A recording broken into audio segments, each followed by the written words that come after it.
Are you trying to get your personal finance in gear? Wondering what you need to know in order to start? Well, wonder no more, because today I'm going to tell you about the 5 things you need to know about personal finance. Stay tuned.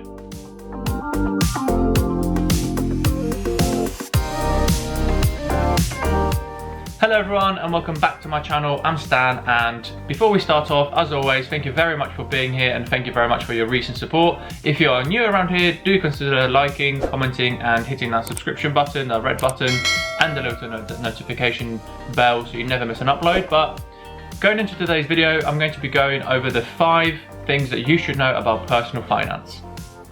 So you might know some of these already, you might not, but I want to cover the basics and a few of those things that everyone should know about in order to get your personal finance in gear, as I mentioned earlier. So without further ado, let's get into it. So the first thing you should know is how a credit card works. And I think a credit card is very interesting because a lot of the time we can get access to them before we know anything about them. So if you don't know how they work or when you should pay them off, if you should pay them off, then you can get yourself in trouble. So I do have a dedicated video on American Express and on how to boost your credit score, so do check it out. I speak about credit cards a bit more there. But essentially, a credit card, you're essentially borrowing money from, say, a bank, and then you use it to pay for something, and then you pay it back. So, in simple terms, for example, if I borrow £50 of you, and then I give it back to you, say, in 2 weeks, you're more likely to then lend me that £50 again some other time because, okay, I gave Stan £50, he gave it back promptly, I'm happy with that. However, if you give me £50 and I don't give it back, say for 3 months, and you keep asking me for it and you keep pestering me for it, then you're like, well, Stan's not very reliable, I don't really want to lend him more money, so that works against you. So you really need to understand sort of the terms and conditions, maybe not the terms and conditions, but how a credit card works. So essentially, the best way to do it is, in order to boost your credit score, is to basically spend between 20 and 30% of your credit limit. So let's say your credit limit is £1,000, say you spend £200, you wait for that money to sort of go through onto your statement, and they say, okay, minimum we want you to pay back is say £50, but you want to pay it all off. So that's what I do, I pay it all off because that shows that I'm a reliable borrower. So that's what I do, and then in the meantime I can spend the next lot, so the next £200 for example. So I'm clearing the old balance and then I'm creating a new balance. So I mean, check out my previous videos where I explain in a bit more detail, but that's a very important thing. You need to understand how credit cards work before you sort of go out there and go on a crazy spending spree. So yeah, credit cards, you need to understand how they work. Number 2 is how to create a budget. So budgeting is something that people either love or hate to do, but I think it's really important to understand where your money is going, to understand where your money can be sort of spent elsewhere or where you can save it. So I know that some of my sort of friends or even some other YouTubers know exactly where every penny and every pound is going. Whereas I know some other people have a general sort of 2 accounts, or like they split it in half, so, or maybe not in half, but they split into 2. So sort of your business expenses, so your bills or anything that needs to be paid, and your almost like allowance, so I'm going to either save it, invest it, or just spend it on some nice things. So I'm going to go over my budgeting way in a future video, and I'll have a budgeting spreadsheet I can share with you. But basically you need to understand where your money is going in order to then make changes to it. So if you know you're spending, I don't know, £100 on food, on going out or things like that, and you know you can cut that, say, in half, £50, then you know that £50 can go elsewhere. You can save it, you can invest it. I mean, as I mentioned all the time, is save money so that money can save you, and that's exactly what I'm talking about here. Is you want to save that money now, and I mean, you still want to enjoy yourself. I mean that's very important to me. Is you still want to do the things you enjoy and things that you love. Again, I say that many times, but you kind of want to compromise at the same time. So you still want to do the things you like, but think to yourself, well, where can I cut back a little bit, or maybe have a drink less, or maybe, I don't know, go out a bit less so that you can save or invest it so that your future self can sort of enjoy yourself a bit more.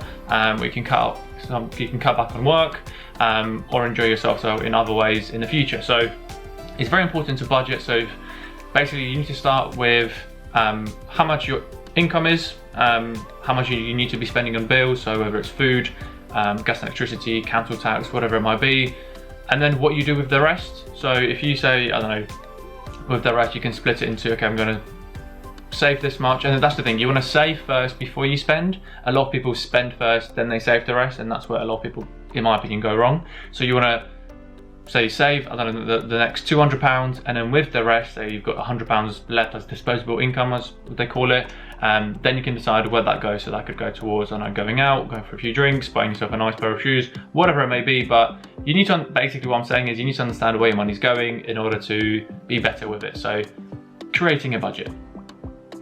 Number 3 is the time value of money.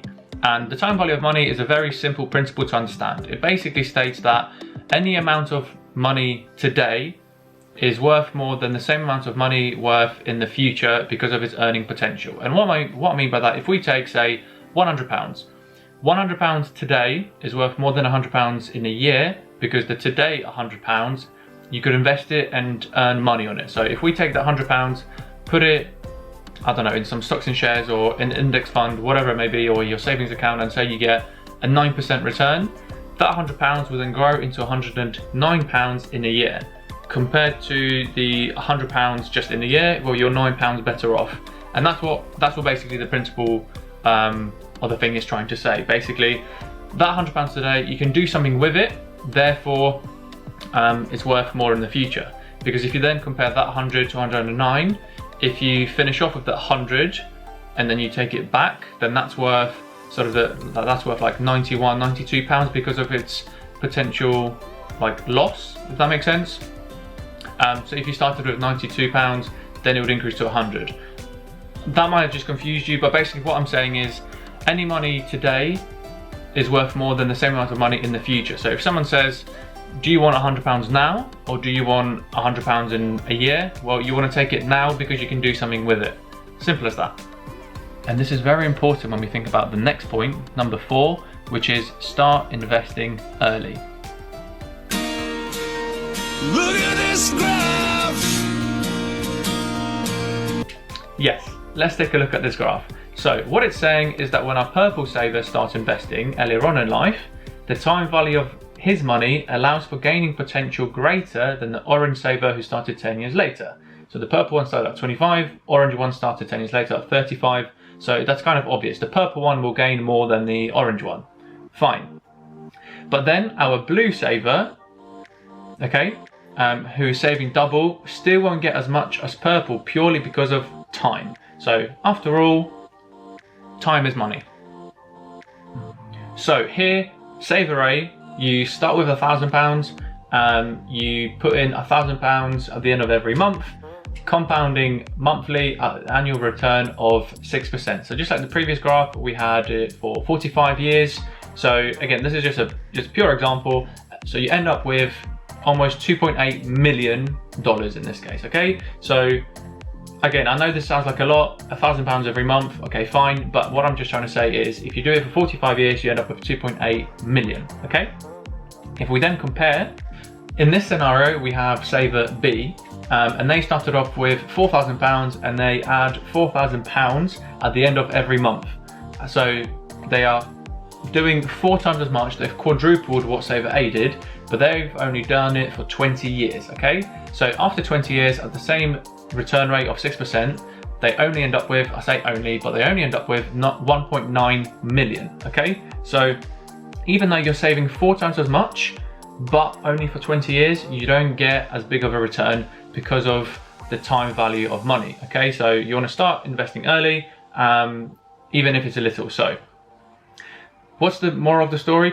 So looking at this whole thing, if you start investing now, you end up having much more than if you wait until you earn more money, even if you invested more money in the future. Okay, so basically what I'm saying is start investing as soon as you can.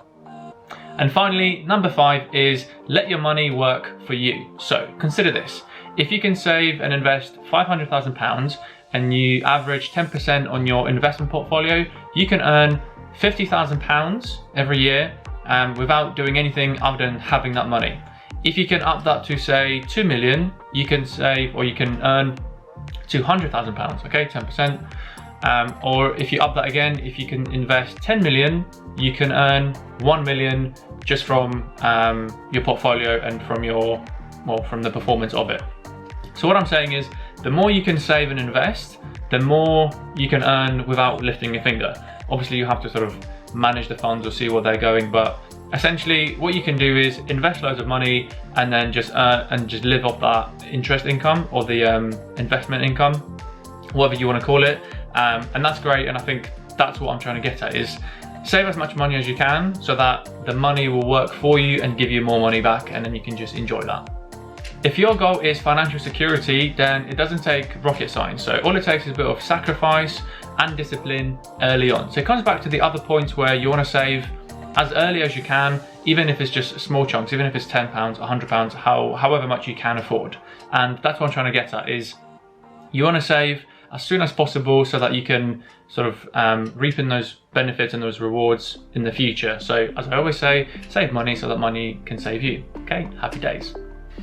And one last note, just a little food for thought. £1 won't get you very much at the age of 18 because, I don't know, you can buy, I don't know, say a bottle of Coke with that. However, that same pound, by the time you retire, if we keep the 10% return, it can be worth up to £54. So if you compound it of 10% every single year, it'll be worth £54, which is a huge difference. So again, if you start early, you'll get those benefits later on. So just bear that in mind next time you buy your caramel latte from Starbucks. Okay, so just bear that in mind. If you can save somewhere, you can chip away. This comes back to the budgeting point. It all kind of mixes all together. You'll be better off in the future. And that's it from me for today. Thank you very much for watching. I hope you have learned something. If you have any questions about any of those points or anything that you want me to talk about in the future, do let me know in the comments down below. If you are new around here, do consider subscribing. And as always, save money so that one day that money can save you. I'll see you in the next video.